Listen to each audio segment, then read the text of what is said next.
আবারও আলোচনায় social media content creator Ashraful Hossain ওরফে হিরো আলম। জাতীয় নির্বাচনে একাধিকবার অংশ নেওয়া এই আলোচিত ব্যক্তি এবার ভাবছেন ঢাকার মেয়র পদে লড়াইয়ের কথা। ঢাকা সিটি কর্পোরেশনের মেয়র পদে নির্বাচনে অংশ নেওয়ার জন্য আগ্রহের কথাই সম্প্রতি এক গণমাধ্যমকে দেওয়া সাক্ষাৎকারে জানিয়েছেন হিরো আলম। তিনি বলেন, কোনো নির্বাচনই সহজ নয়, তার মতো করে কাজ করে যাচ্ছেন। সবকিছু নির্ভর করছে জনগণের উপর। যদি তারা চায় জাতীয় নির্বাচনেও অংশ নেবেন। মেয়র নির্বাচন নিয়ে বিভিন্ন দিক থেকে উৎসাহ পাচ্ছেন। মানুষ তাকে ফোন দিচ্ছে, সমর্থন জানাচ্ছে, তাই মানুষের পাশে দাঁড়ানোর সুযোগ চাচ্ছেন তিনি।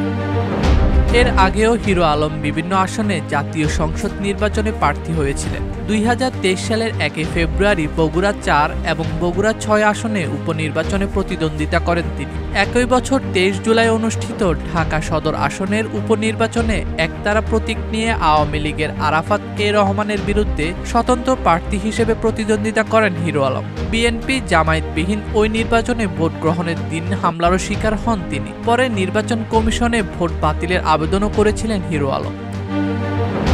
নির্বাচন সহ নানা বিষয়ে কিছুদিন পরপরই আলোচনায় উঠে আসেন হিরো আলম। সমালোচকদের মতে নিজের ইউটিউব চ্যানেলের ভিউ বাড়ানোর জন্য সবসময় আলোচনায় থাকতে পছন্দ করেন ডিশ ব্যবসায়ী থেকে ইউটিউবার হয়ে রাজনীতিবিদ হওয়া হিরো আলম। এবার ঢাকার মেয়র পদে সত্যি কি লড়াই করবেন কিনা তা সময় বলে দেবে। ডেস্ক রিপোর্ট, দৈনিক দেশকাল।